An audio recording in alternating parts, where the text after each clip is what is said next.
السلام عليكم ورحمة الله وبركاته.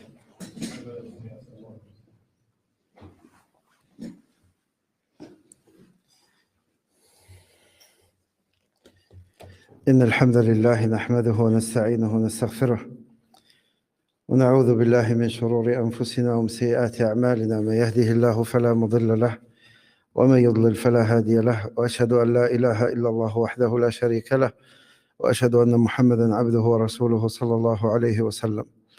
يا أيها الذين آمنوا اتقوا الله حق تقاته ولا تموتن إلا وأنتم مسلمون. يا أيها الناس اتقوا ربكم الذي خلقكم من نفس واحدة وخلق منها زوجها وبث منهما رجالا كثيرا ونساء، واتقوا الله الذي تساءلون به والأرحام إن الله كان عليكم رقيبا. يا أيها الذين آمنوا اتقوا الله وقولوا قولا سديدا يصلح لكم أعمالكم ويغفر لكم ذنوبكم، ومن يطع الله ورسوله فقد فاز فوزا عظيما. أما بعد، فإن أصدق الحديث كلام الله، وخير الهدي هدي محمد صلى الله عليه وسلم، وشر الأمور محدثاتها، وكل محدثة في دين الله بدعة، وكل بدعة ضلالة، وكل ضلالة في النار. اللهم إنا نعوذ بك أن نشرك بك ونحن نعلم، ونستغفرك لما لا نعلم. اللهم اهدنا لأحسن الأخلاق لا يهدي لأحسنها إلا أنت، واصرف عنا سيئها لا يصرف عنا سيئها إلا أنت. اللهم إني أعوذ بك من علم لا ينفع، ومن قلب لا يخشع، ومن عين لا تدمع، ومن نفس لا تشبع، ومن دعوة لا يستجاب لها. اللهم علمنا ما ينفعنا، وانفعنا بما علمتنا، وزدنا علما وبارك لنا فيه. اللهم أصلح لنا النية والذرية والأهل والعمل. اللهم ارحم الوالد ووسع عليه في قبره وارزقه الفردوس، واشف الوالدة وعافها يا رب العالمين. Donc la semaine dernière, nous avions pris les 2 piliers de la foi, ou les 3, les 4 premiers. Les 4. طيب. Comment?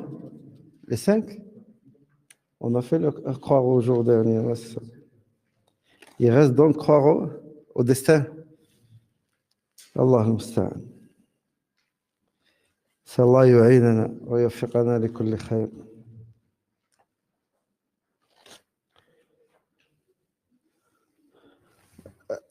L'homme, quand est-ce que le jour de la résurrection commence pour l'homme? À quel moment? Pas toi et ta bâton. Ismaël, qui est sur son téléphone. Hein? Il n'était pas là. Hein? Quand est-ce que le jour du jugement commence pour l'homme? À quel moment? Après les premiers instants de sa mort, dès qu'il décède, et une fois qu'il est introduit dans la tombe, son jour à lui commence, le jour du jugement commence pour lui. À partir de ce moment-là, les anges le questionnent, et pour lui, ce sera soit un paradis, qu'Allah nous comble de ses bienfaits, et soit l'autre, qu'Allah nous préserve de tous les maux.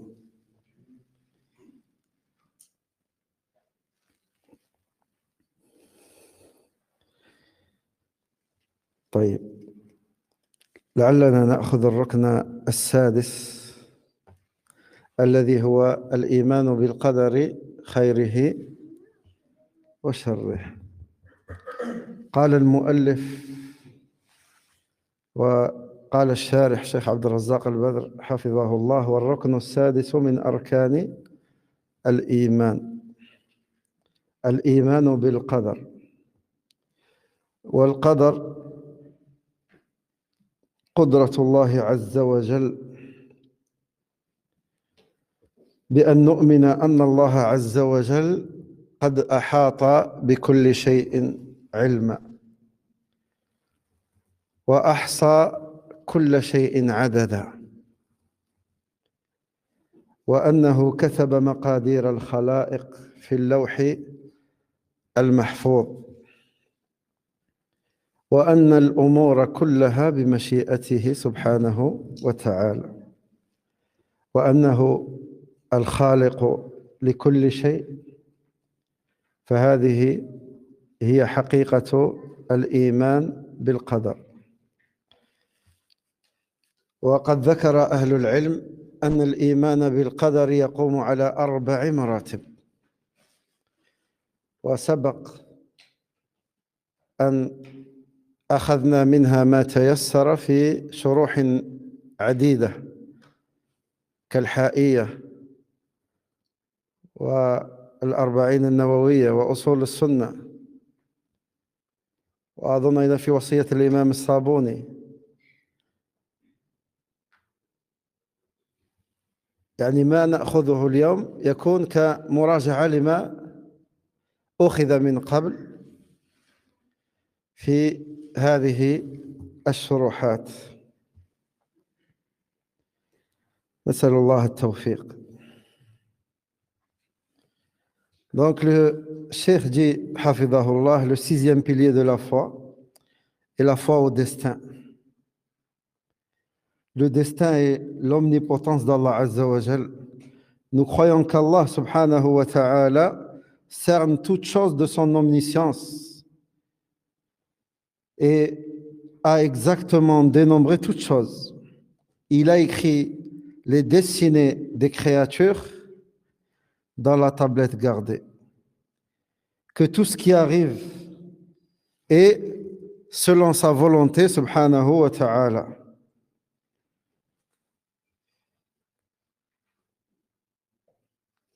Il a créé toutes choses, telle est la réalité de la foi au destin.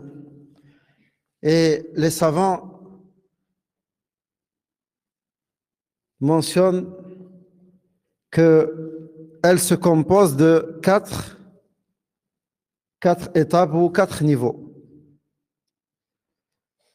Nous avions vu auparavant dans plusieurs livres ces 4 niveaux, que ce soit dans Usul Sunnah, les 40 Nawawi, Ha'iyya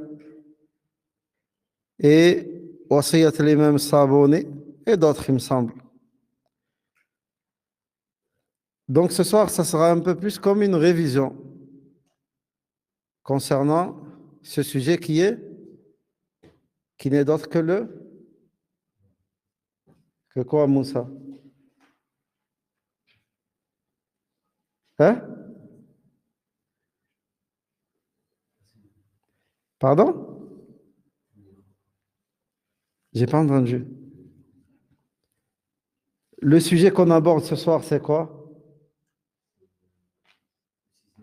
Le 6e pilier? Le 6e pilier de l'islam? Hein? De la foi, qui est? Croire aux anges? Au destin. Croire au destin, donc qu'il soit bon ou mauvais. Donc le cheikh, rahimahullah, il dit on ne croit pas au destin si on ne croit pas en ces 4 niveaux ou ces 4 étapes. Qui peut me les rappeler? Mehdi? La science ou l'homme? Non. ايش؟ الخلق. Tu les as mis dans l'ordre? L'écriture, le mashia et le khalq.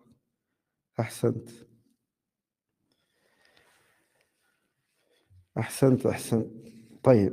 قال الشيخ حفظه الله: الأولى الإيمان بعلم الله الشامل الواسع المحيط. قال الله عز وجل: ربنا وسعت كل شيء رحمة وعلما. وأنه جل في علاه علم ما كان وما سيكون وما لم يكن لو كان كيف يكون. أن الله عز وجل علم ما كان وما سيكون وما لم يكن لو كان كيف يكون. إن الله يعلم ما كان وما يكون وما لم يكن لو كان كيف يكون. واضح؟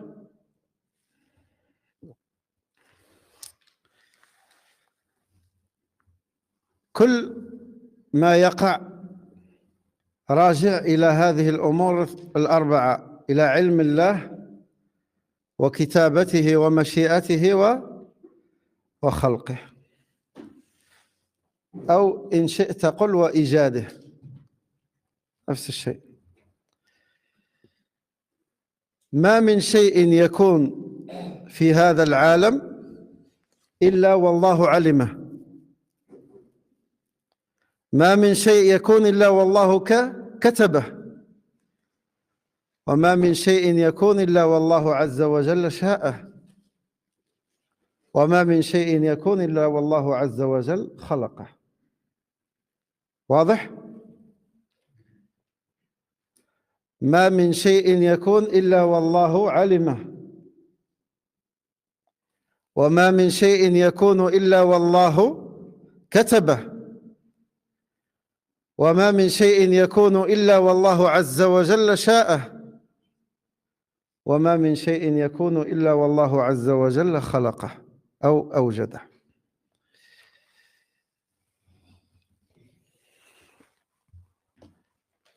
Donc,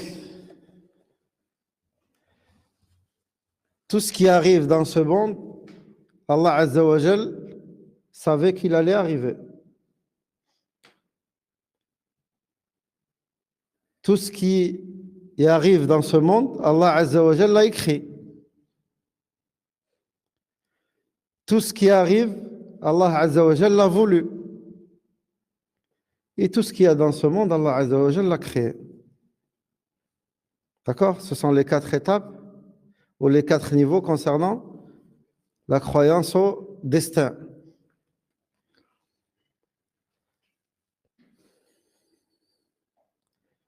Est-ce qu'il y a une chose qui peut sortir de la connaissance d'Allah Azza wa Jal? Est-ce qu'il y a une chose qui peut arriver dans ce monde sans qu'Allah Azza wa Jal le sache? Hein? Rien. Rien ne lui échappe, subhanahu wa ta'ala. Avant même que cette chose ait lieu, Allah savait qu'elle allait avoir lieu. Il sait ce qu'il y a eu, ce qu'il aura après, ce qui arrivera,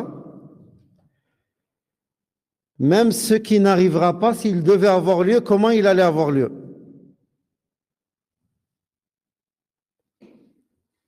Donc il n'y a rien qui arrive dans ce bas monde sans qu'Allah Azza wa Jal, vas-y, finis Mehdi, hein? Le sache. Rien. واضح?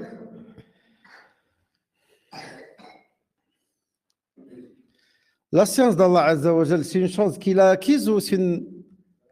Hein? Hein? Non, il a toujours eu. C'est un attribut d'essence.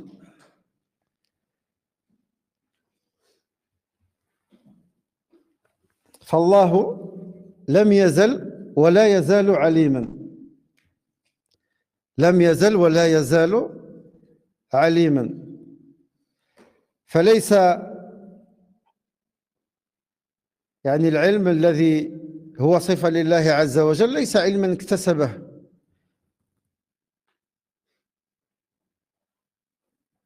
الله لم يزل ولا يزال عليما سبحانه وتعالى.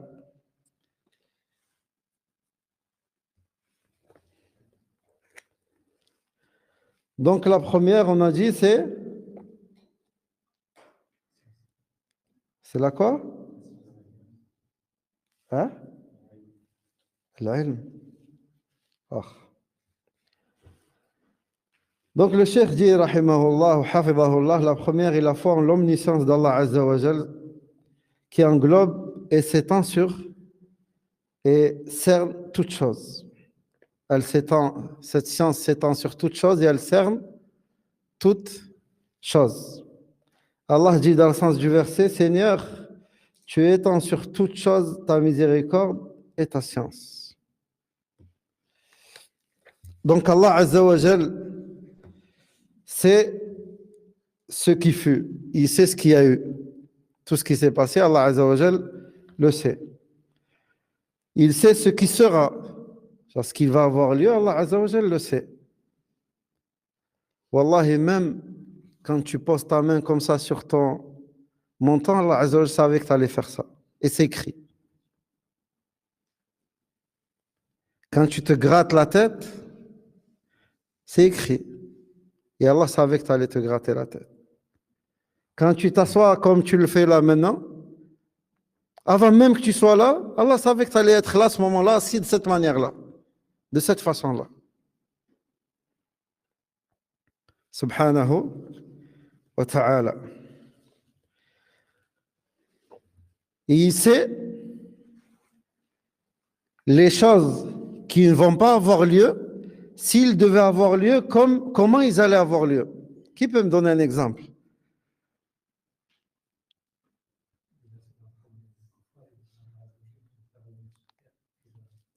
Quand les habitants de l'enfer, qu'Allah nous préserve de l'enfer, ils diront à Allah, fais-nous revenir sur terre afin de t'adorer et de faire autre chose, autre que ce que nous avions fait dans ce bas monde. Allah leur dira non. Et si on vous remet dans ce bas monde, vous allez œuvrer de la même manière de toute façon. Allah savait ce qu'ils allaient faire. Est-ce qu'ils vont revenir sur cette terre? Non, ils ne vont pas revenir. Et pourtant, Allah savait ce qu'ils allaient faire, même s'il les aurait fait revenir sur cette terre. Wadah?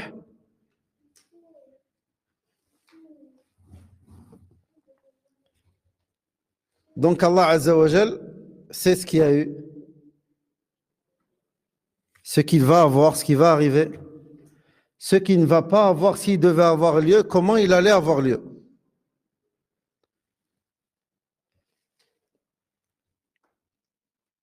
Est-ce que c'est clair pour tout le monde avant qu'on passe au second?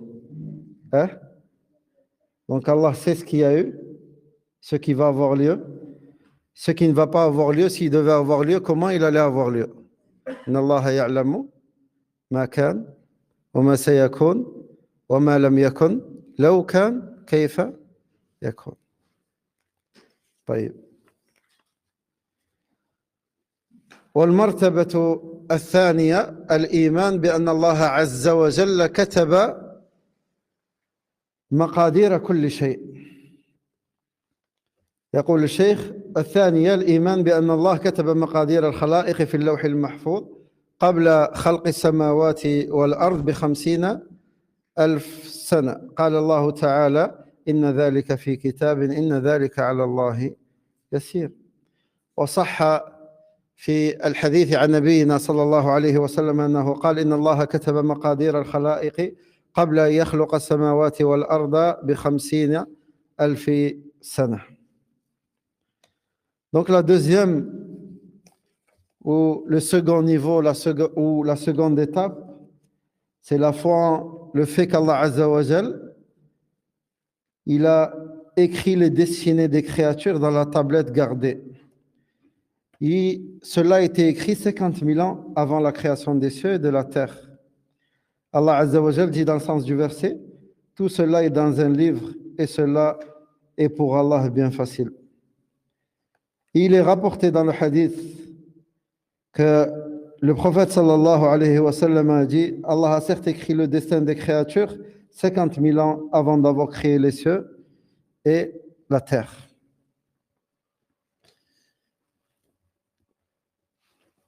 Ton assise ici, de telle manière, est-ce qu'elle a été écrite? Hein? Ta façon de tenir le stylo, ça a été écrit? Le fait que tel se gratte la tête, ça a été écrit? Ou que tel s'appuie au mur, ça a été écrit? Tout a été écrit.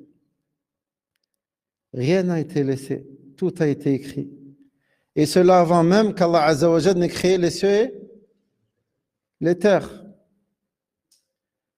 Tout a été écrit dans la tablette préservée ou gardée, في اللوح المحفوظ. Et on avait vu Maratib al-Kitaba aussi, même l'écriture, il y a plusieurs étapes et plusieurs niveaux. Hein? Il y a des écritures qui changent et il y en a qui ne changent pas. Celles qui sont dans la tablette préservée, ils ne changent pas. C'est la base. D'autres changent. Et celui qui veut revenir à ces détails-là, il revient à l'explication de Usul Sunnah. Il me semble que c'est là où on avait le plus détaillé. Wallahu a'lam. Donc Allah Azza wa Jal a écrit qu'on allait s'asseoir ici dans cette mosquée, que ce cours aura lieu tel jour et que telle et telle personne sera présente dans ce cours. Je vous dis ça juste pour vous rapprocher la chose. Parce que des fois, on imagine, en faisant cela, c'est comme ça que les personnes comprennent mieux. Aussi, qu'Allah guide Abu Sirin. Allah musta'an. Donc, les deux qu'on a vus là, c'est quoi? Les deux niveaux? Hein? Al-ilm wal-kitaba. واضح? Il en reste combien? Deux. ايش؟ المشيئة. طيب. والمرتبة الثالثة الإيمان بمشيئة الله النافذة وقدرته الشاملة وأن ما شاء الله كان وما لم يشأ لم يكن وأن الملك ملك الله سبحانه ولا يقع فيه شيء إلا بمشيئته وأنه يفعل ما يشاء ويقضي ما يريد لا معقب لحكمه ولا راد لقضائه سبحانه وتعالى. الله يفعل ما يشاء كما جاء في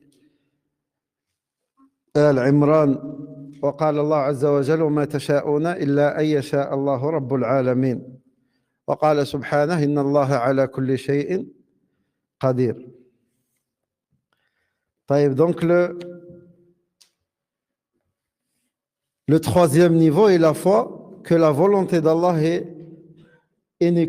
inéluctable, elle est inévitable et que son omnipotence englobe tout et que ce qu'Allah veut et ce qu'il ne veut pas, il n'aura pas lieu.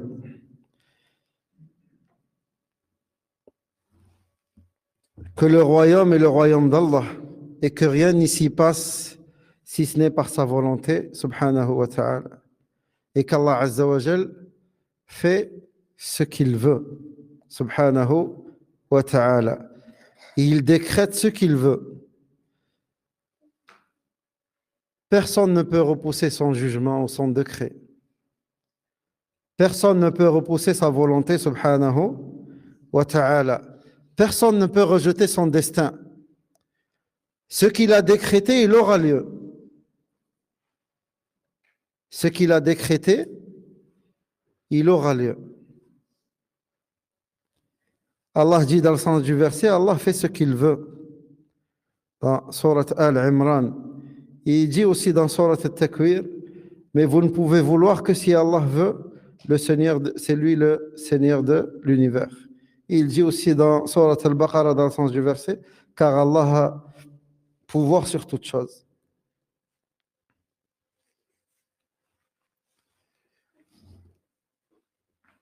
Il me semble qu'on avait vu la semaine dernière les différentes volontés d'Allah Azza wa Jal. Hein? Il y a 2 semaines la semaine dernière? 2 semaines? طيب.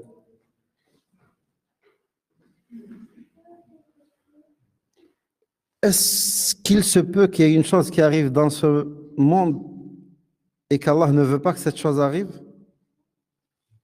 Oui. Oui, il ne veut pas qu'elle arrive, mais elle arrive quand même. Tu as mal compris ma question. Je pense que tu l'as mal compris. Dis-moi. Non, parce que c'est lui qui décide. Attendez, écoutez bien ma question. D'accord? Même si je vous ai parlé des 2 volontés la volonté universelle et la volonté religieuse. Moi, ma question c'était quoi? Est-ce qu'il se peut qu'une chose arrive dans ce bas monde et qu'Allah ne veut pas que cette chose arrive? Non. Est-ce qu'il se peut qu'une chose arrive dans ce bas monde alors qu'Allah n'aime pas cette chose-là elle-même? Ça, oui. Mais il aime à quoi elle amène cette chose, ce à quoi elle amène cette chose. L'existence, on avait donné l'exemple de l'existence d'Iblis. Est-ce qu'Allah veut qu'Iblis aujourd'hui égare les gens? Sa volonté religieuse, non. Universelle, oui. Mais pourquoi? Parce qu'elle mène à des choses qu'Allah aime et agrée. Il faut voir la finalité de cette chose. Si Iblis n'existait pas, les gens qui se repentent et reviennent à Allah Azza wa Jal, ce qu'Allah dit dans le verset, dans le Coran, qu'Allah les aime, ils n'existeraient pas non plus. Si le péché n'existait pas, quel sens aurait le nom d'Allah, le pardonneur? Vous comprenez? Donc Allah a voulu, d'une volonté universelle, que les gens commettent des péchés. Mais sa volonté religieuse, est-ce qu'Allah veut que les gens commettent des péchés? Non, il nous a ordonné de s'éloigner des péchés, ne pas les commettre.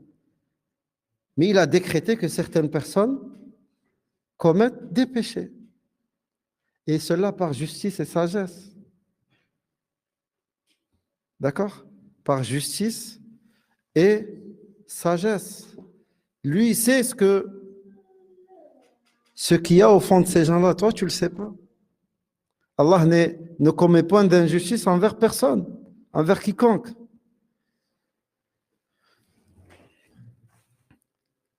Donc, je répète ma question de Djibril.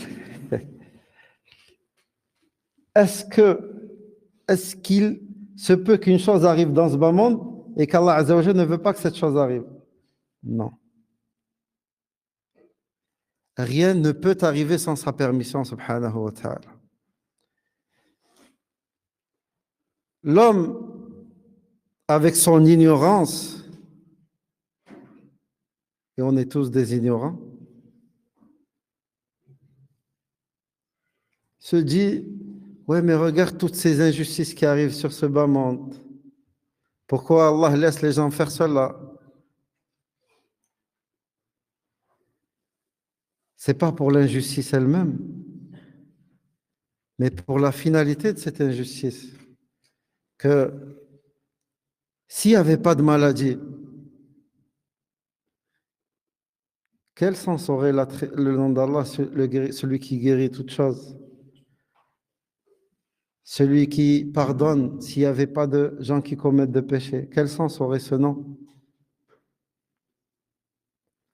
Allah, il aime ceux qui reviennent vers lui, qui se repentent. Hein? Il n'aime pas ceux qui commettent des péchés.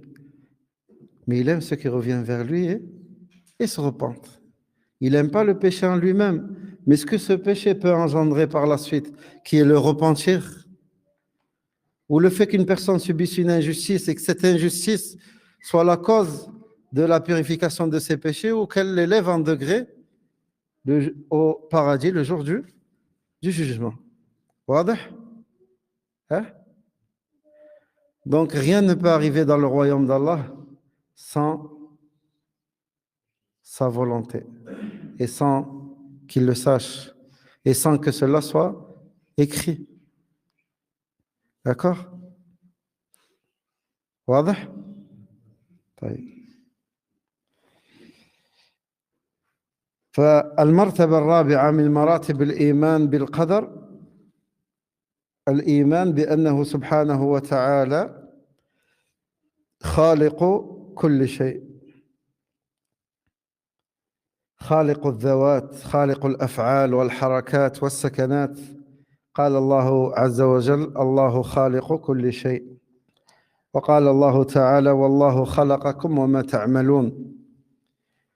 فالله عز وجل هو خالق الخلق لا خالق إلا هو ولا رب سواه.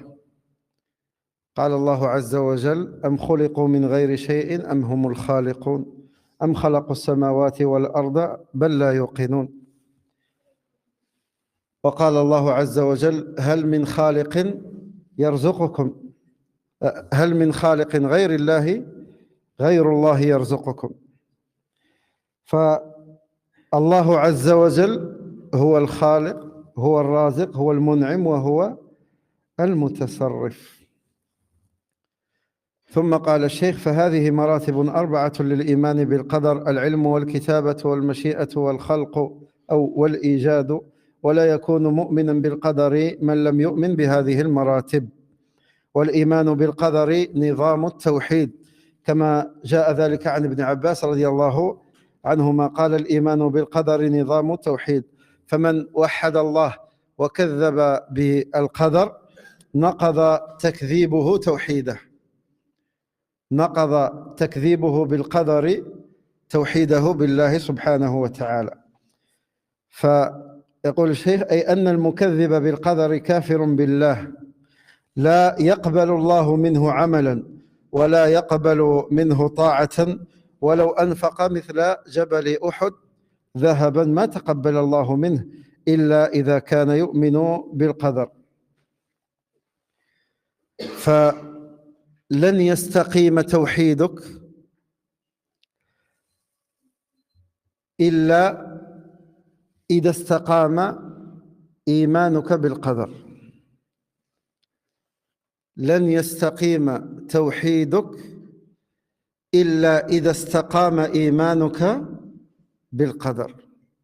ولما نقول الإيمان بالقدر بهذه المراتب 4 التي ذكرها أهل العلم: أن تؤمن أن الله علم كل شيء وكتبه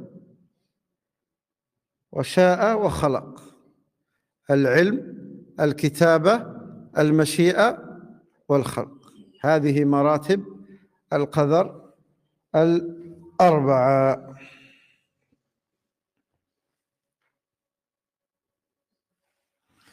Donc le 4e niveau de la foi au destin est la foi qu'Allah Azza wa Jal est le créateur de toutes choses, le créateur des essences, le créateur des actes, le créateur du mouvement et de l'immobilité.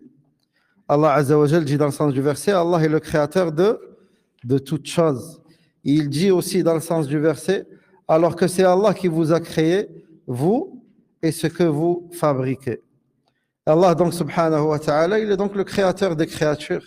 Il n'y a pas de créateur en dehors de lui subhanahu wa ta'ala, ni de seigneur en dehors de lui.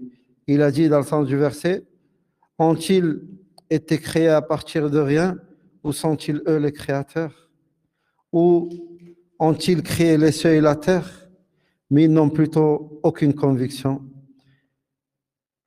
Il a dit aussi dans le sens du verset: existe-t-il en dehors d'Allah un créateur qui vous attribue votre subsistance? Et la réponse bien évidente est non. Donc Allah subhanahu wa ta'ala, il est donc le créateur, le pourvoyeur. C'est lui qui donne et qui accorde les bienfaits, et lui l'administrateur de toutes choses. وفي الدنيا إما خالق أو مخلوق. Il n'y a qu'un créateur et une créature. D'accord? Le créateur unique, c'est Allah Azza wa Jal, seul. Et les créatures, c'est tout ce qui est en dehors de lui. كل ما سوى الله مخلوق والله هو الخالق. في الوجود خالق ومخلوق. استغفر الله، قلت في الدنيا، لا، في الوجود خالق ومخلوق. واضح؟ الله هو الخالق وكل ما سوى الله مخلوق. هذا جاء في تفسير الفاتحة: الحمد لله رب العالمين، وكل ما سوى الله فهو عالم. واضح؟ طيب.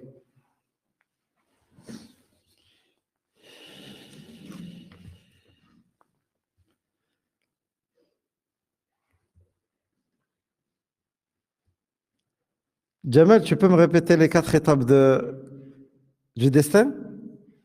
Il est où Jamal? Abou Safiya. Ah, alaykoum salam, t'es là. Les 4 étapes du destin? Tu te rappelles pas? Taïb. Qui peut me répéter les 4 étapes du destin?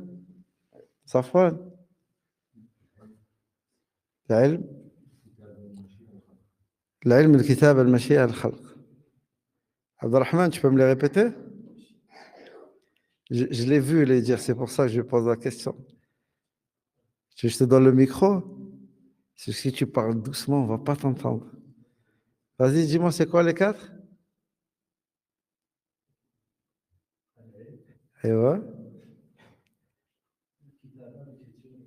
نعم.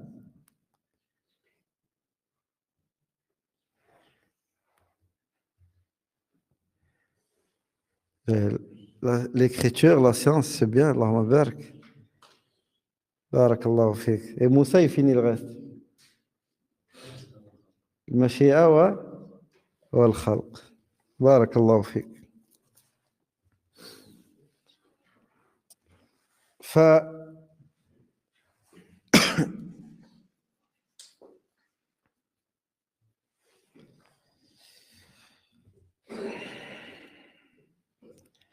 Donc le cheikh dit voilà donc les 4 niveaux de la foi au destin. L'omniscience, l'écriture, la volonté et susciter la création. Ne croit pas au destin celui qui ne croit pas en ces 4 niveaux. La foi au destin est l'organisation du monothéisme. Comme le dit Ibn Abbas, radiallahu anhuma, la foi au destin est l'organisation du monothéisme. Ainsi, celui qui unifie Allah et démentit le destin, on ne croit pas en destin, son démenti aura annulé donc son tawhid. C'est-à-dire que celui qui ne croit pas au destin, il mécroit en Allah Azza wa Jal. Et Allah n'acceptera pas ses actes et Allah n'acceptera pas ses obéissances. Même s'il dépensait l'équivalent de la montagne de Uhud en or, Allah n'accepterait pas pour lui avant qu'il ne croit au destin. Donc ceux qui renient le destin, leur jugement est هم كفار. يعني الذي لا يؤمن بالقدر فهو كافر.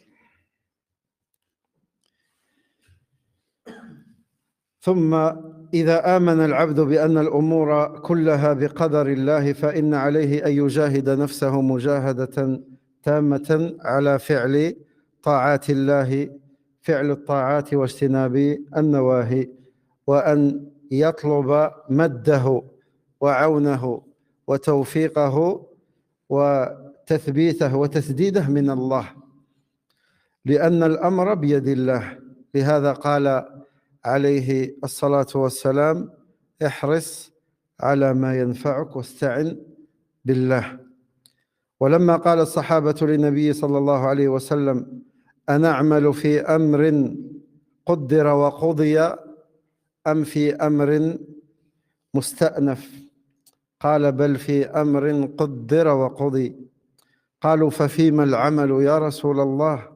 قال اعملوا فكل ميسر لما خلق له، فمن كان من أهل السعادة يسره الله لعمل أهل السعادة، ومن كان من أهل الشقاوة نسأل الله السلامة والعافية يسره الله لعمل أهل الشقاوة.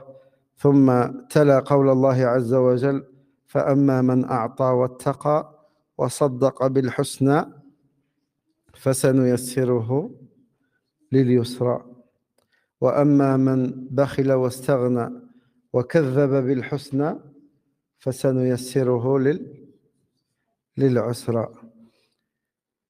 يقول الشيخ وهذا يفيد أن الواجب على المسلم أن يجتهد وأن يبذل وسعه في فعل الصالحات واجتناب المحرمات ويطلب من الله سبحانه وتعالى العون والتوفيق والسداد.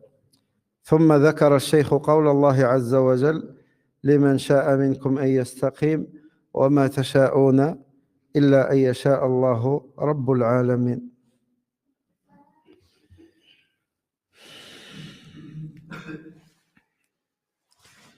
Donc, puis si le serviteur croit que toutes les choses arrivent selon le destin d'Allah, il se doit de combattre son âme de manière complète pour accomplir les obéissances d'Allah, accomplissant les obéissances et se tenant à l'écart des interdits, et à demander l'aide et le soutien et le succès, le raffermissement et la droiture à Allah subhanahu wa ta'ala.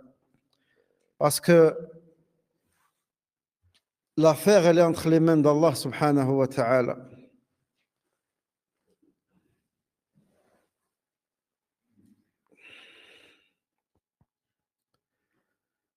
Si ce n'est pas Allah qui te facilite le fait de lui obéir, si ce n'est pas Allah Azza wa Jal qui te facilite le fait de venir et prier et assister au cours, si ce n'est pas Allah Azza wa Jal qui te facilite le fait de jeûner, Wallahi, tu ne feras rien. Wallahi, tu ne feras rien. Ceci est purement un grand bienfait d'Allah Azza wa Jal seul. Ne crois pas que le mérite te revient à toi. Mais après, certes, celui qui cherche la guider, Allah le guide. Et quand les gens s'égarent, c'est eux qui ont cherché l'égarement. Allah n'égare pas les gens avec injustice, en étant injuste envers eux, non.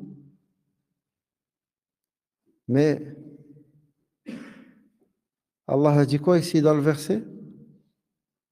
Hein? Aïtab, khalas, déconnecté. Mahdi?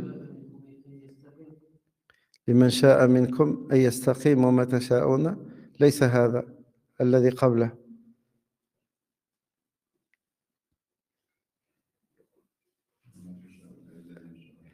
لا، الذي قبله الشيخ ذكر يعني في قصار من قصار الصور كلكم يحفظ. ها؟ سورة الليل. نعم. ها؟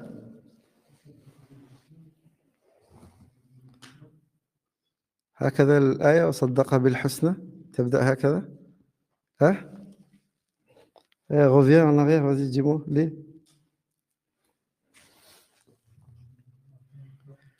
فأما من أعطى واتقى وصدق بالحسنى، النتيجة إيش؟ فسنيسره لليسرى. وأما من بخل واستغنى وكذب بالحسنى فسنيسره للعسرى.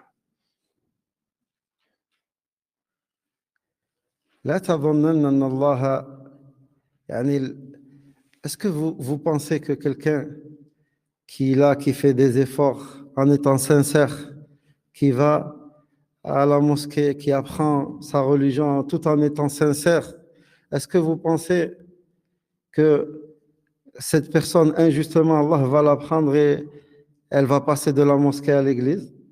Wallahi, jamais. Jamais. Si cela arrive, c'est que dans le cœur de la personne, il y avait un problème.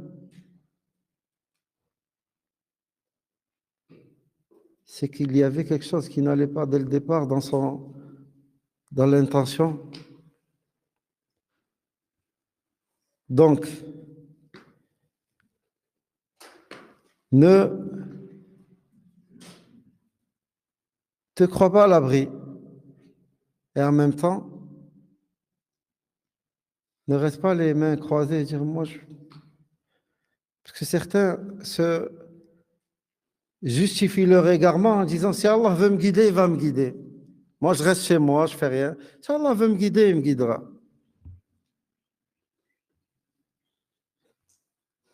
Mais il faut que tu fasses les causes. Allah Azza wa Jal t'a ordonné de faire la prière, il t'a ordonné de jeûner, il t'a ordonné de faire telle chose. Fais et Allah te guidera. Fais et Allah te guidera.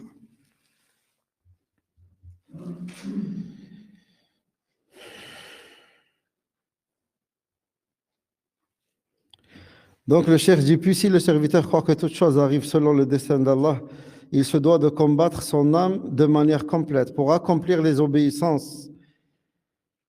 Ah, c'est pas de rester et dire, ben, j'accomplirai les obéissances comme quand Allah le voudra.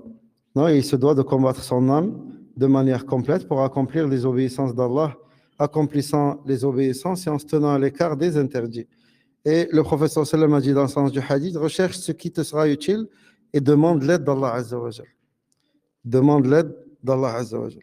Et lorsque les compagnons dirent au prophète sallam, agissons-nous dans quelque chose qui a été destiné et prédestiné ou non? Il dit, sallallahu alayhi wa sallam, au contraire, ce sont des ordres destinés et décrétés. Ils dirent, pourquoi alors agir au messager d'Allah? Il dit, sallallahu alayhi wa sallam, agissez, car chacun sera facilité vers ce qui a été créé pour lui. Celui qui fait partie des bienheureux, Allah lui facilitera les actes des bienheureux. Et celui qui fait partie des malheureux, Allah lui facilitera les actes des malheureux. Et puis le cheikh et le prophète sallallahu alayhi wa sallam récita la parole d'Allah dans le sens du verset. Celui qui donne et craint Allah et déclare véridique la plus belle récompense, nous lui faciliterons la voie au plus grand bonheur. Et quant à celui qui est avare, se dispense de l'adoration d'Allah et traite de mensonge la plus belle récompense, nous lui faciliterons la voie à la plus grande difficulté, c'est-à-dire vers l'enfer. Donc on tire bénéfice de cela, qu'il est obligatoire aux musulmans de faire des efforts et de faire tout son possible dans l'accomplissement des bonnes œuvres, se tenir à l'écart des interdits et demander à Allah Azza wa Jal l'aide, le succès et la droiture. Allah dit dans le sens du verset, pour celui d'entre vous qui veut suivre le chemin droit, mais vous ne pouvez vouloir que si Allah veut, le Seigneur de l'univers subhanahu wa ta'ala. Donc, ne te cache pas derrière cette excuse, comme si Allah veut et me guide. Et si Allah Azza wa Jal dit quoi dans le sens du verset? Celui qui donne et craint Allah et déclare véridique la plus belle récompense, nous lui faciliterons. Nous lui faciliterons. Genre la voie vers le paradis. Celui qui fait, mais celui qui ne fait pas, et il te dit, moi j'attends qu'Allah me guide. Allah ne t'a-t-il pas guidé? Il n'a pas envoyé des messagers. Il t'a pas envoyé Muhammad sallallahu alayhi wa sallam. Il n'a pas fait descendre ce livre. Il n'y a pas la sunna du prophète sallallahu alayhi wa sallam emplie d'ordre d'Allah Azza wa Jal et d'ordre du prophète sallallahu alayhi wa sallam. Hein? Allah il t'a guidé. Il t'a guidé d'information. Il t'a informé de ce qui était obligatoire. Il t'a informé de tout cela. Et nous aussi, on va te dire, écoute, Allah t'a décrété, il a décrété que tu allais avoir des enfants, ne te marie pas, tu vas avoir les enfants. Tu es malade, pourquoi tu vas voir le médecin pour te soigner? Pourquoi tu prends des médicaments? Pourquoi dans les choses mondaines, tu n'acceptes pas ce que toi-même t'avances? Hein? Pourquoi dans les choses mondaines, tu n'acceptes pas ce que toi-même t'avances comme argument? Pourquoi tu vas travailler? Allah va te donner la subsistance. Même si Allah Azza wa Jal, naam, il peut te donner la subsistance en restant chez toi. Mais Allah Azza wa Jal a mis une cause pour chaque chose. Il a fait du feu qui soit brûlant et brûle. C'est une cause, n'est-ce pas? Hein? Il y a un parmi ceux qui sont connus, dans les Turuq al-Soufiyya, il partait en voyage, il disait, moi je place ma confiance à Allah dans la subsistance. Et il est arrivé chez un foyer, dans un foyer où il y avait des gens bienfaisants qui venaient. Dès qu'il voyait que la chambre elle était occupée par quelqu'un, il lui donnait la nourriture. Et cet homme-là, il s'est dit quoi? Il a dit, moi je vais fermer ma porte, j'ai pas besoin d'eux, Allah me donnera. Le premier soir, ils ne sont pas passés. Le deuxième soir, ben, la fin, elle est devenue... Ils ne sont pas passés, il a laissé la porte fermée. Le troisième, c'est devenu encore beaucoup plus dur pour lui. Le quatrième, il a fait pour qu'on sache qu'il est derrière la porte. Et ses suiveurs, ils lui ont dit, Cheikh, alors que penses-tu du fait que placer sa confiance à Allah et ne pas faire les causes? Il a dit, il faut faire les causes, même si en faisant le hamhama, il faut le faire. Ces gens-là n'acceptent pas leurs propres arguments, ils ne les utilisent pas dans des choses mondaines. Qu'en est-il des choses religieuses? Tu veux le paradis? Il faut œuvrer. Il faut faire les causes. Et demander à Allah de te faciliter. Cela, comme le professeur sallam a dit, ihris ala ma yanfa'uk wasta'in billah.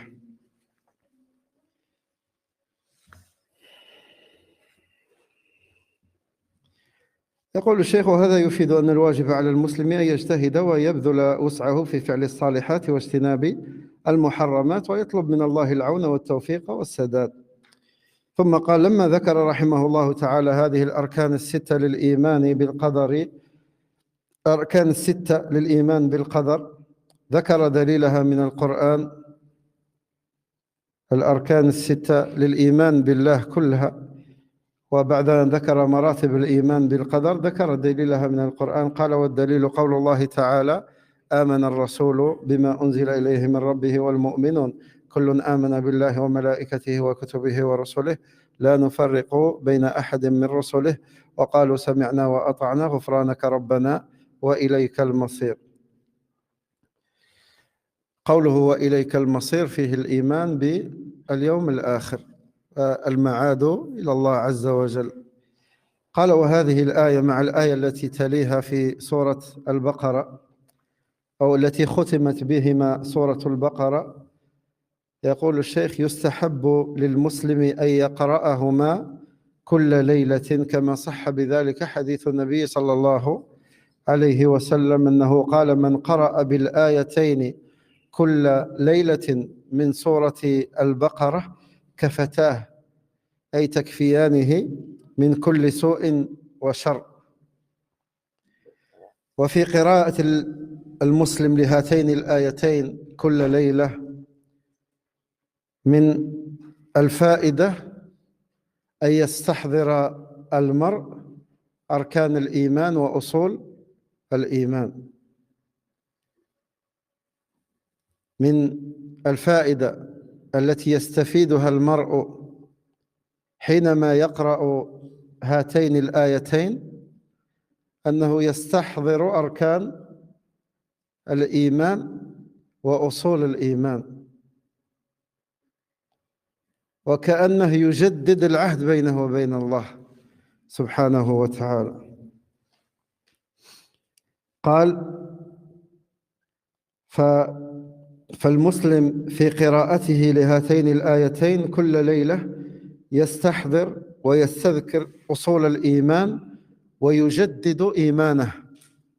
قال عليه الصلاة والسلام إن الإيمان لا يخلق في جوف أحدكم كما يخلق الثوب فاسألوا الله أن يجدد إيمانكم. هكذا فاسألوا الله أن يجدد الإيمان في قلوبكم. يقول الشيخ يحتاج العبد بين وقت وآخر أن يجدد الإيمان في قلبه حتى يقوى الإيمان لأن الإيمان يزيد وينقص يقوى ويضعف يزيد بالطاعات وينقص بالمعاصي. ما الدليل على أن الإيمان يزيد؟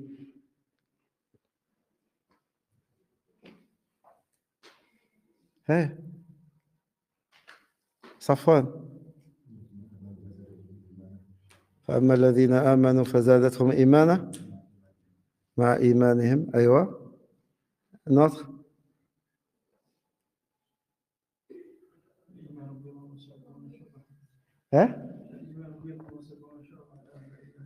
جميل. الإيمان 70 شعبة، أعلاها قول لا إله إلا الله، وأدناها إماطة الأذى عن الطريق، والحياء شعبة من الإيمان. أريد دليل آخر يكون بمفهوم المخالفة. ما الدليل على أن الإيمان ينقص؟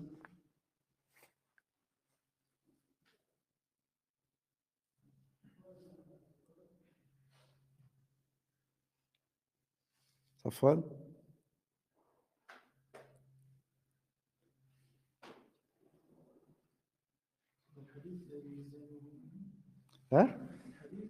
كالحديث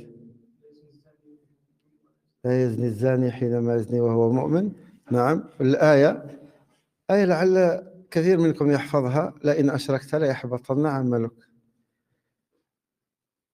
إذا كان العمل يحبط الإيمان ينتفي حتى ما يبقى منه شيء، وأن المعلوم أنه هو ما قابل للزيادة فإنه قابل للنقصان، وقبل أن يزداد كان في نقص. واضح؟ Donc, quelle est la preuve que la foi elle augmente et elle descend? Elle augmente avec quoi et elle descend à cause de quoi?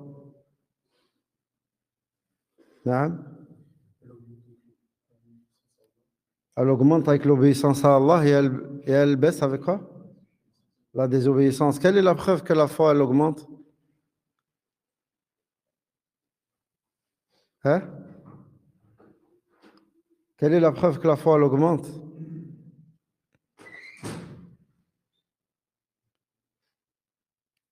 Donnez-moi un hadith, je pense que tous vous... Non.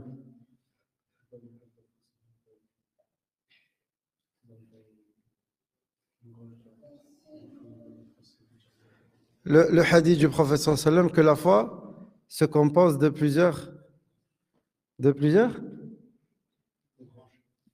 branches. Le plus haut degré ou le plus haut de ces branches-là, dire la ilaha illallah et le plus bas, cela te montre que le degré de la foi, sont pas tous au même niveau. D'accord? Et la parole d'Allah, et si tu me donnes un associé, tes actions deviendront donc vaines.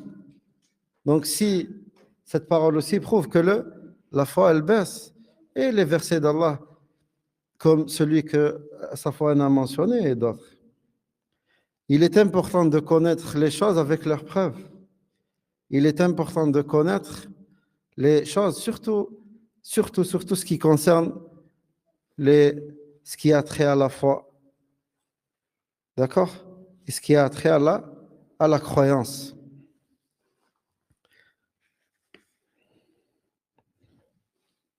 Et on a vu que le cheikh, à chaque fois qu'il parle d'une adoration, il ramène la preuve. Et pour éduquer justement l'étudiant en sciences à toujours revenir et s'attacher aux preuves. قال ودليل القدر قول الله تعالى إن كل شيء خلقناه بقدر. فهذا دليل على أن الأمور كلها بقدر الله. قال عليه الصلاة والسلام كل شيء بقدر حتى العجز والكيس. وجاء في الأثر عن ابن عباس رضي الله عنهما أنه قال كل شيء بقدر حتى وضعك كفك على ذقنك هكذا بقدر، أي هكذا. فالأمور كلها بقدر الله، والخلق خلق الله، والملك ملكه سبحانه. لا يمكن أن يقع في ملك الله جل وعلا إلا ما قدره وكتبه وقضاه سبحانه وتعالى.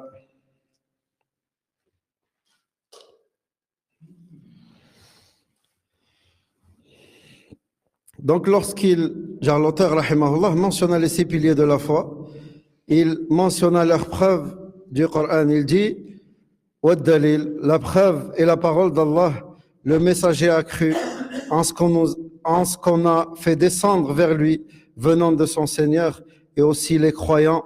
Ici, les croyants, c'est qui? Hein? Il parle des compagnons, subhanahu wa ta'ala. Tous ont cru en Allah, en ses anges, à ses livres et en ses messagers. La fin du verset de Surat al-Baqarah, les deux versets de Surat al-Baqarah, jusqu'à sa parole, c'est à toi que sera le retour, ou c'est vers toi que se fera le retour. Et ce verset contient la foi au jour dernier. Donc ce verset, avec celui qui le suit, conclut la Surat al-Baqarah, qui est la deuxième Surat du Coran. Il est recommandé aux musulmans de les réciter chaque nuit, comme ceci est rapporté dans un hadith authentique du messager d'Allah, sallallahu alayhi wa sallam, où il dit: celui qui récite les deux derniers versets de Surat al-Baqarah de nuit, ils lui suffisent. C'est-à-dire, ils le protégeront contre tout mot. C'est-à-dire, ils le suffisent contre tout mal. Dans la récitation du musulman de ces deux versets, chaque nuit se trouve comme bienfait de se rappeler les fondements de la foi.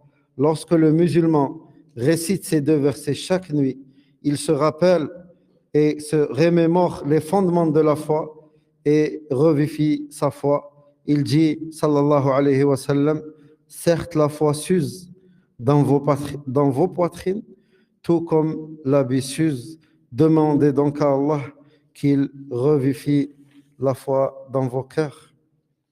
Donc le serviteur, il a besoin régulièrement de revivifier la foi dans son cœur afin que sa foi se renforce, parce que la foi croît et décroît, elle augmente et elle baisse, elle se renforce et elle s'affaiblit. Et son accroissement a des causes, tout comme son décroissement a des causes. Puis il a mentionné la preuve du destin, et la preuve du destin est la parole d'Allah. Nous avons créé toutes choses avec mesure. Ceci est la preuve que tout ce qui arrive fait partie du destin d'Allah subhanahu wa ta'ala. Et il dit, c'est-à-dire le messager d'Allah sallallahu alayhi wa sallam, tout est destiné, même l'incapacité et l'intelligence. Et il est rapporté dans un afar, Ibn Abbas radiallahu anhuma, il a dit: tout est destiné, même lorsque tu places ta main sur ton menton, ainsi ceci est destiné. Donc tout ce qui arrive fait partie du destin d'Allah subhanahu wa ta'ala. La création et la création d'Allah, le royaume et le royaume d'Allah subhanahu wa ta'ala. Rien ne peut arriver dans son royaume sans son autorisation. Rien ne peut arriver sans sa volonté, subhanahu wa ta'ala. Rien. Et tout ce qui arrive dans son royaume arrive par sagesse. Tout ce qui arrive, Allah savait que cela allait arriver. Il l'a écrit, il a voulu, et il a créé cette chose. Wadah? Donc ceci sont les 4 étapes du destin, qui sont la science, l'écriture, après la volonté et la création. Wadah? Et il y a une règle très importante concernant le destin. Il y a une ligne rouge à ne pas franchir concernant le destin. Car Shaitan, il rentre par cette porte.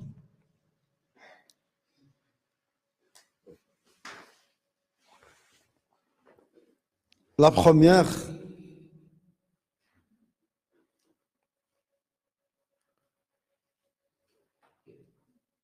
qui se rappelle? Je te rappelle, Aitab? Hein? Non? La première, c'est qu'Allah Azza wa Jal n'est pas questionné sur ce qu'il fait. On ne pose pas la question pourquoi Allah a fait ça. Il fait ce qu'il veut. C'est son royaume. Il fait ce qu'il veut, subhanahu wa ta'ala. Hein? ايش؟ ما سمعت. لا، هذا من سوء الأدب مع الله. ما يجوز الإنسان يقول لماذا فعل الله كذا.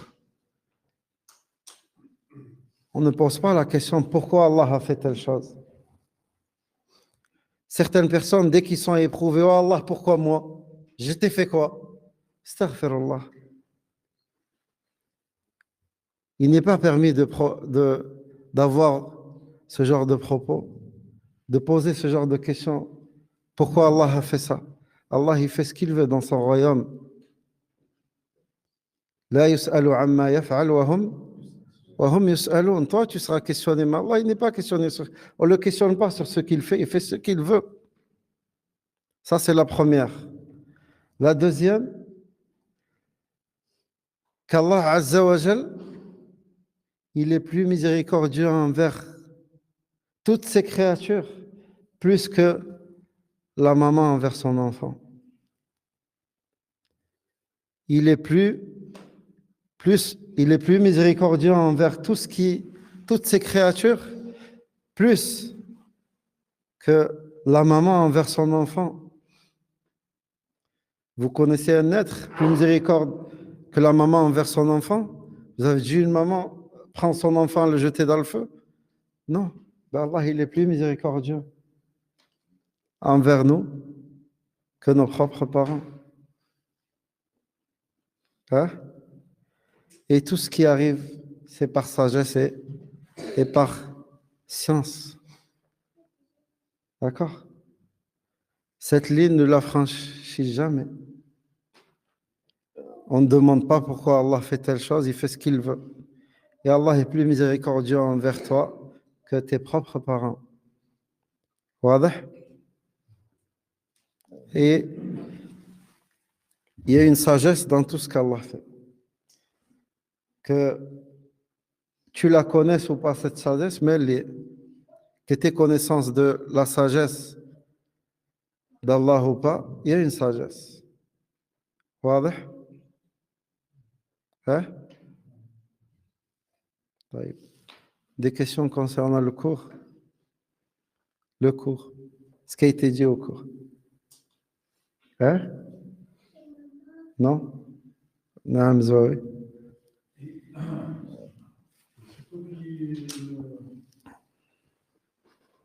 Une décision d'Allah sur un être humain, sur un croyant musulman, et après qu'elle n'appelle pas le frère, mais qu'elle soit retirée. Genre, est-ce qu'il se peut? Parce qu'il a fait une dua, parce qu'il a fait un. Comme s'il devait être uni, et puis qu'il s'arrête, et puis il a fait une dua, il a fait quelque chose de légiféré qu'Allah aime. Est-ce que cette punition peut être suspendue? Donc, Zoé pose la question, est-ce que si quelqu'un, par exemple, Allah Azza wa Jal lui a décrété une épreuve, et que cette épreuve, par la suite, elle n'arrive pas, est-ce que c'est possible? Hein? Qui a dit oui, qui a dit non? Tu as dit oui, pourquoi c'est possible?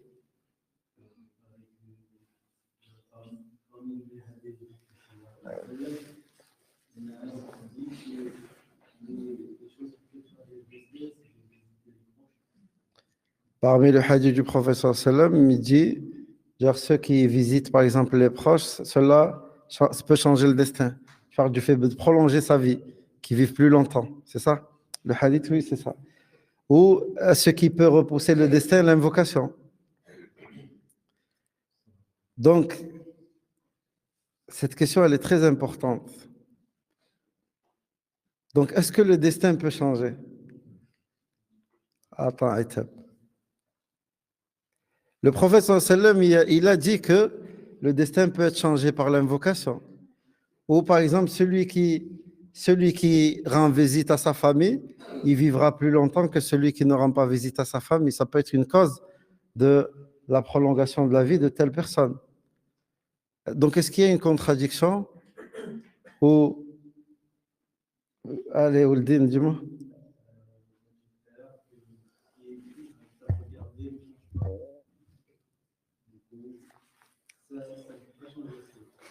Tout à l'heure, quand on a parlé de l'écriture, j'avais mentionné le fait que l'écriture dans la tablette préservée, elle ne change pas. Mais il y a des écritures qui changent. Il y a des écritures qui changent. Ces écritures-là, même si elles changent, quand elles changent, elles restent conformes à ce qu'il y a dans la première, la tablette préservée. Fais partie du destin ton invocation qui a repoussé ce mal qui t'était destiné. Allah savait que tu allais faire cette invocation. Dans la tablette préservée, c'est écrit que cela n'allait pas t'arriver, que tu allais invoquer, ça allait être repoussé par ton invocation. Dans celle que les anges tous les jours, c'est écrit, s'il fait ça, ça va repousser. D'accord? Certaines choses peuvent être changées, mais pas ce qu'il y a dans la base qui est la tablette préservée. Voilà? Donc oui, un mal peut être repoussé par une invocation, mais cela ne change en rien en vérité au destin. Parce qu'Allah Azza wa Jal savait que tu allais faire cette invocation. Allah Azza wa Jal savait que tu allais rendre visite à ta famille, que tu n'allais pas rompre les liens de parenté. Du coup, dans la table préservée, la tablette préservée, tout ça a été écrit. Il ne changera pas. Ce qui est dedans ne changera pas. Tout comme ce qu'écrit l'ange quand, au moment de souffler l'âme, quand il vient, il écrit est-ce qu'il fait partie des heureux et des bienheureux. Cela ne change pas. Mais d'autres écritures changent. Mais tout, elles restent conformes à ce qu'il y a dans la base, qui est la tablette préservée. Ça répond à ta question, Zoé? Ouais. D'autres questions?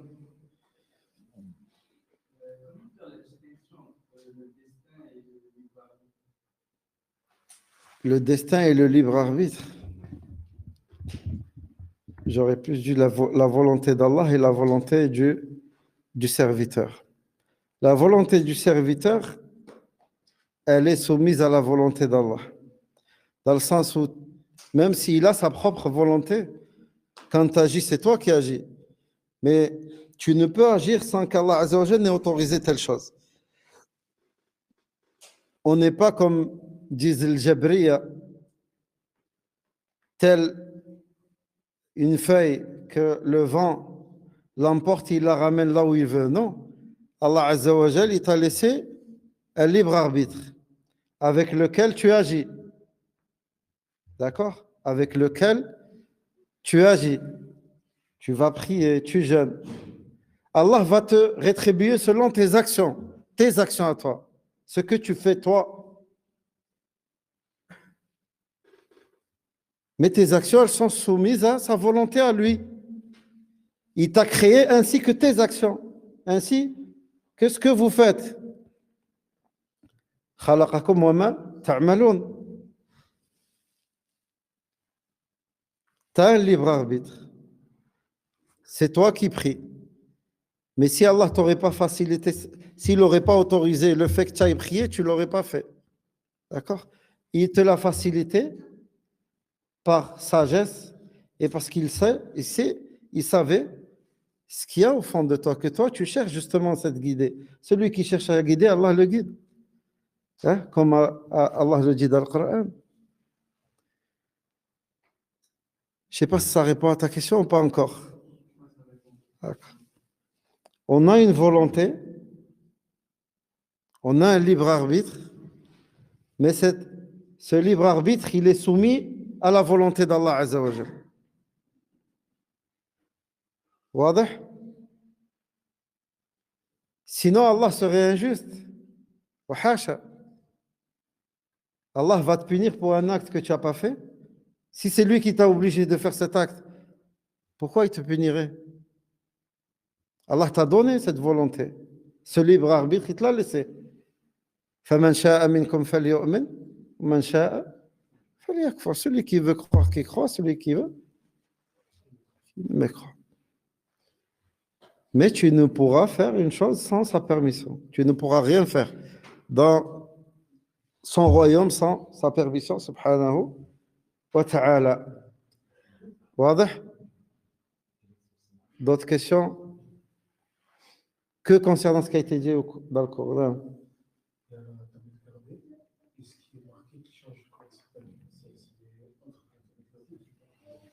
Ça, il faut revenir à les étapes de l'écriture. Il y en a plusieurs.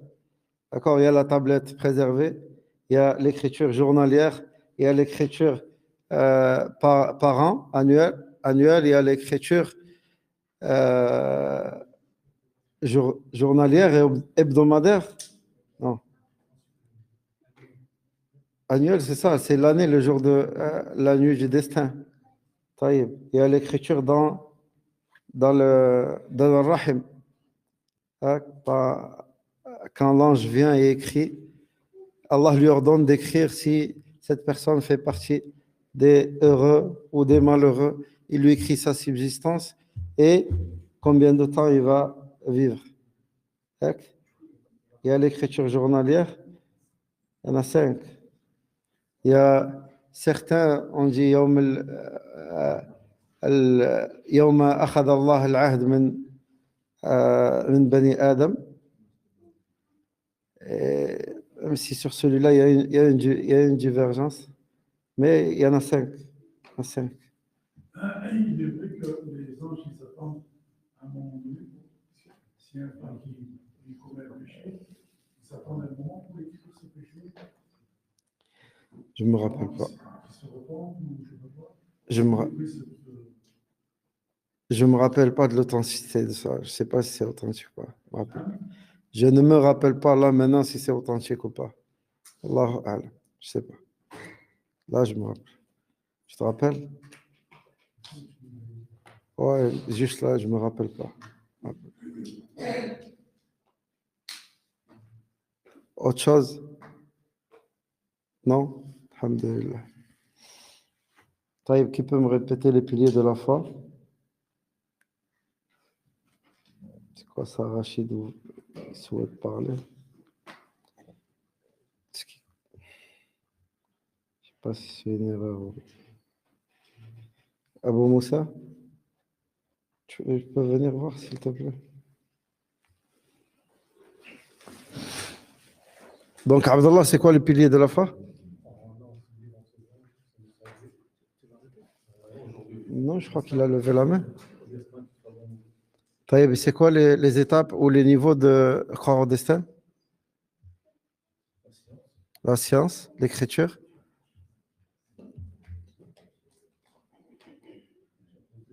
Les 2 derniers, tu les as oubliés. Heureusement, je ne t'ai pas demandé ça. Je vais te demander la semaine prochaine, attention. C'est quoi, il souhaite? Non, c'est pas ça, hein? Il souhaite parler? Je ne sais pas.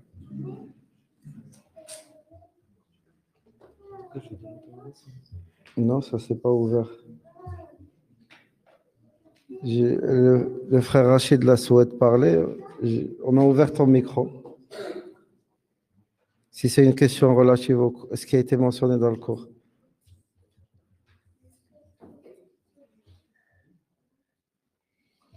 Peut-être c'est une erreur. Ouais. Là, c'est bon, Inch'Allah, on clôture l'assise alors, si vous n'avez pas de questions. Si tu as une question sur les piliers de la foi. Mhm.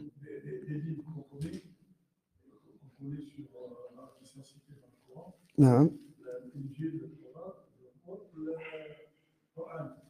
Ouais. De quoi? Les Écritures. Ouais. Qui sont cités dans le Coran, on les connaît. Ils sont nommés. Ouais, ce qui est nommé de manière générale, on doit croire de manière générale. Ce qui est détaillé, on croit de manière détaillée. Les livres qui ont été mentionnés dans le Coran, on croit en leur existence.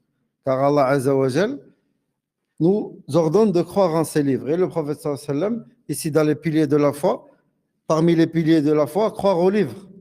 D'accord? Croire aux livres. Maintenant, les livres de manière générale, tout ce qui a été envoyé aux autres prophètes, on croit en leur existence. Et on sait que ce qu'il y a dedans, qui n'a pas été modifié, c'est la parole d'Allah Azza wa Jal. Ce qu'il y a aujourd'hui, on ne sait pas ce qui fait partie de la parole d'Allah et ce qui n'en fait pas partie. À part le Coran, d'accord? Ce qui a été modifié, que ce soit dans la Torah ou les autres, nous, on n'a pas on ne sait pas ce qui a été modifié dedans ou pas. Maintenant, alhamdulillah, on a le Coran qu'Allah a préservé. Allah, il a préservé. Personne ne peut y modifier que ça, quoi que ce soit dans l'écriture ou que ce soit dans le sens. Même les gens de l'innovation qui essayent de déformer le sens, donner un autre sens, pas celui qu'Allah a voulu ou son messager sallallahu alayhi wa sallam, alhamdulillah, il y a des savants qu'Allah a mis ici comme des gens qui sont là au service de la religion d'Allah Azza wa Jal. À chaque fois qu'il y a une personne qui sort de je ne sais pas où, qui vient avec une chose qui n'existe pas dans la religion d'Allah, ni dans son livre, ni dans la sunna du prophète sallallahu alayhi wa sallam, alhamdulillah, Allah a mis des savants qui sont là, que ça n'existe pas, et la preuve, telle chose. Ce que telle personne dit est contradictoire avec ce que les savants avant nous ont compris, c'est-à-dire les salafs, les compagnons, ce que Abu Bakr, Omar, Uthman, Ali, tous les compagnons ont dit, c'est en contradiction avec ce qu'ils ont dit, donc ça, c'est pas acceptable. Alhamdulillah, Allah a préservé toute sa religion. Il a préservé le livre d'Allah et la sunna du prophète sallallahu alayhi wa sallam. Non. Ça répond à ta question, Zohar? Non. C'est l'Alwah. Non, l'Alwah, c'est Moussa. Hein? Les feuilles? Non, je ne sais plus. Je ne sais pas, Zoé. Ouais, les feuilles d'Ibrahim. Je ne sais pas s'il y a un autre nom. Non.